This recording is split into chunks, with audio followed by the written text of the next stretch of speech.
आज मग्न हैं। हनुमान जो कि महाराजाधिराज हैं, आज सबसे ज्यादा प्रसन्न है भगवान शिव, जिनकी नगरी से पधारे ये आचार्य मंत्रोच्चार के बीच में संकल्प करा रहे हैं। स्पष्ट तौर पर आप देखेंगे कि ये जो आह्वान किया जा रहा है, जब रघुपति राघव राजा राम, पतित पावन सीताराम, और आज भगवान राघव के रूप में पधारने वाले हैं। वो न रघुपति हैं, वो न राजा राम हैं, न सीतापति हैं, आज सिर्फ और सिर्फ कौशल्या के राघव हैं। और बहुत प्रतीक्षित क्षण, जब प्राण प्रतिष्ठा के बाद भगवान श्री राम खड़े होकर के कृष्ण स्वरूप में, कृष्ण वर्ण के रूप में आज भगवान श्री राम अपने 5 वर्ष के उस अद्भुत छवि का दर्शन देंगे। और साथ ही साथ पुरानी जो विग्रह है उसके समक्ष जो संपूर्ण जो मानवता है उस वक्त नतमस्तक होगी। आप देख रहे हैं गर्भगृह, पवित्र गर्भगृह जिसका निर्माण संपन्न हो चुका है, शिखर का निर्माण संपन्न हो चुका है। और ये अद्भुत क्षण जब प्रधानमंत्री इस वक्त श्री राम लला के सामने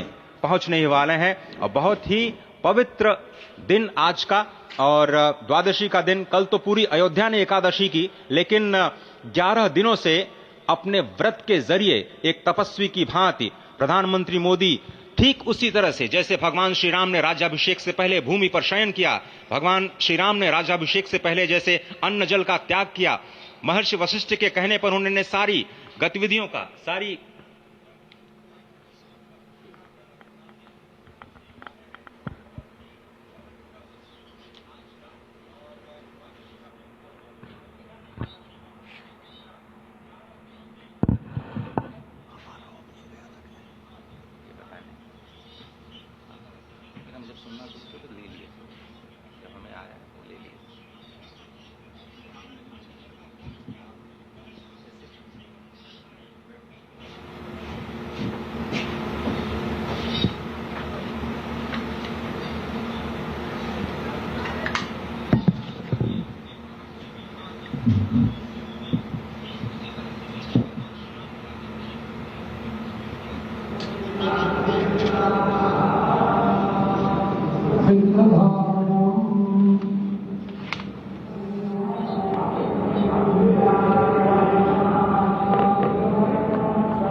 अरे ठीक है यार, मालूम है, जाओ जाओ जाओ, अरे ठीक है जाओ, अरे जाओ यार, जाओ जाओ जाओ।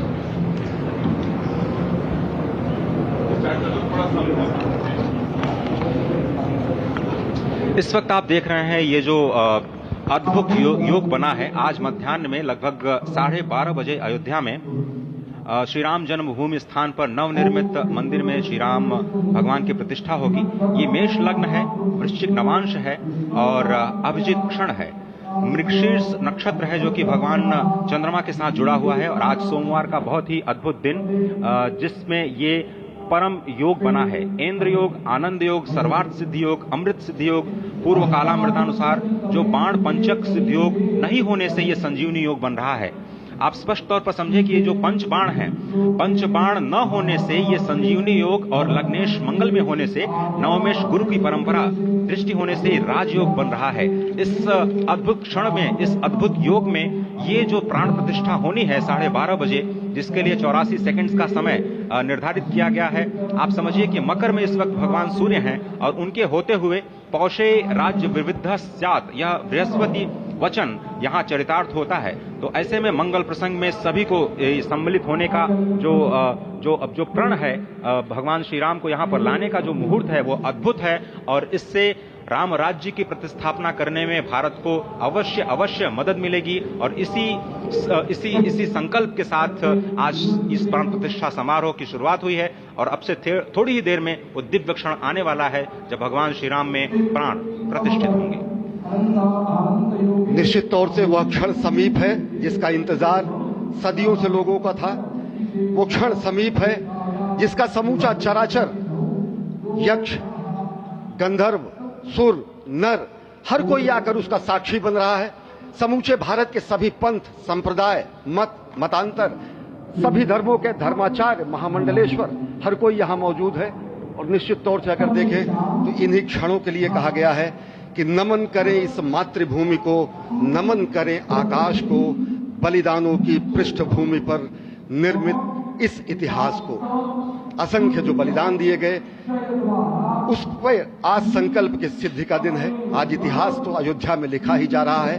आज एक नए सांस्कृतिक युग का सूत्रपात भी अयोध्या से हो रहा है और आह्वान किया जा सकता है संकल्प के बाद पूरे देश से कि अरुणोदय हो चुका वीर अब कर्म क्षेत्र में जुट जाएं, अपने खून पसीने से नवयुग धरती पर लाएं।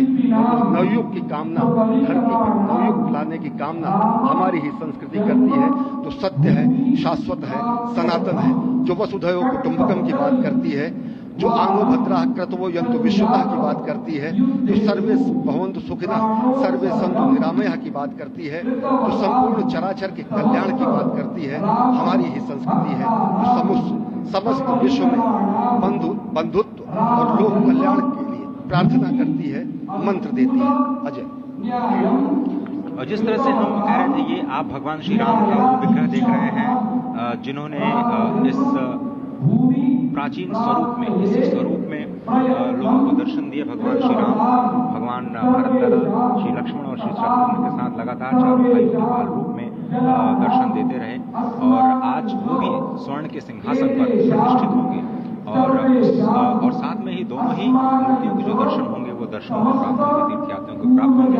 बहुत ही आनंद का क्षण जब भगवान श्री राम कृष्ण मूर्ति में, क्योंकि कहते हैं कि कलयुग में भगवान का जो वर्ण है वो कृष्ण है, सतयुग में भगवान का वर्ण पीत था, त्रेता में भगवान का जो वर्ण यानी रंग है जो लाल रंग का, रक्त वर्ण का हुआ और द्वापर में वो नीले रंग के हुए और अब कलयुग में कृष्ण वर्ण के लिए। और इसीलिए जो मूर्ति का निर्माण है वो कृष्ण मूर्ति का निर्माण किया गया है। और 51 इंच की जब मूर्ति प्राण प्रतिष्ठित की जाएगी शुभ मुहूर्त में, उसके बाद उसी पुराने विग्रह के साथ में जो रामलला इस वक्त आप देख रहे हैं, जिनके सामने चारों भाइयों के साथ में जो प्राण प्रतिष्ठा का कार्यक्रम चल रहा है वो भी दर्शन देंगे, जो कि स्वर्ण सिंहासन पर विराज चुके हैं। आप देखिए कि जो मुकुट है कितनी अद्भुत छवि है, उनके हाथ में धनुष बाण दे रहे हैं और उन्हीं प्राचीन विग्रहों के समक्ष बैठ करके प्रधानमंत्री नरेंद्र मोदी इस वक्त जगत के कल्याण की कामना करने के लिए संकल्पबद्ध हो रहे हैं और भारत को, भारतीयता को, सनातन धर्म को शांति और सद्भावना के प्रसार के लिए जो ये जो सनातन धर्म में जो ये अद्भुत कार्य किया है उसको आगे बढ़ाते हुए प्रधानमंत्री आज इस काम काज कहाँ विश्राम, ये भावना हमेशा घनीभूत रही। प्रधानमंत्री नरेंद्र मोदी वो क्षण देखा जब 9 और 10 नवंबर 1989 को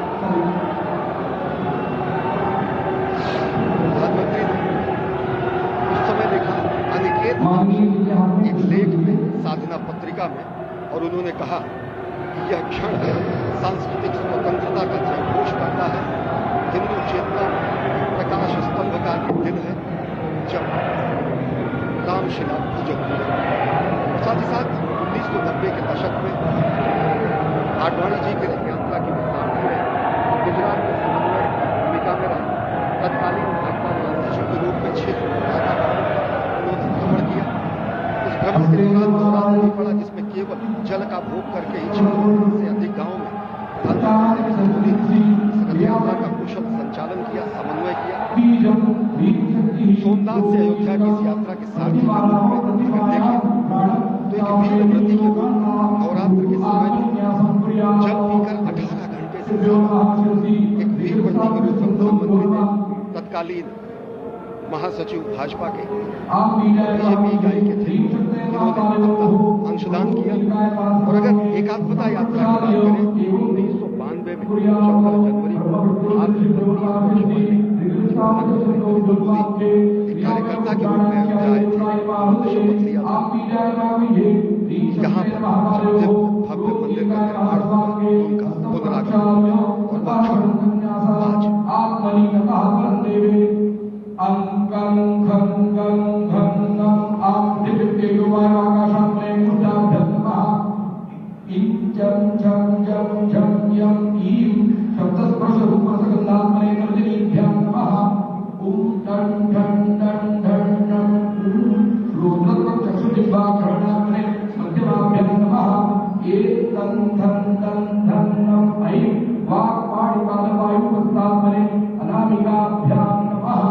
ओम पम भम भम भम मम औं वचनादानकं विसर्गानन्दात्मने कनिष्ठिकाभ्यं नमः। अं यं लं लं वं शं शं सं हं वं क्षं अः मनोबुद्ध्यङ्कारात्मने करतलकरपृष्ठाभ्यां नमः। देवे अंकं खं गं घं नं आं दिव्यतेजोमयाकाशात्मने हृदयाय नमः। इं चं छं जं झं यं ईं शब्दस्पर्शरूपसगन्धात्मने शिरसेस्वा नर्दिनीभ्यं नमः। ॐ टं टं टं टं मध्यम श्रोत्रचक्षुजिह्वाकर्णात्मने मध्यमाभ्यं नमः। एतं तं तं तं नं ऐं वाक्पाणिपादवायुपस्तात्मने अनामिकाभ्यं नमः। ॐ पं पं पं पं पं औं वचनादानकं विसर्गानन्दात्मने अं यं लं लं वं शं शं सं हं वं क्षं अः मनोबुद्ध्यङ्कारात्मने करतलकरपृष्ठाभ्यां नमः। For more such videos, subscribe to the NewsX YouTube channel, hit the bell icon.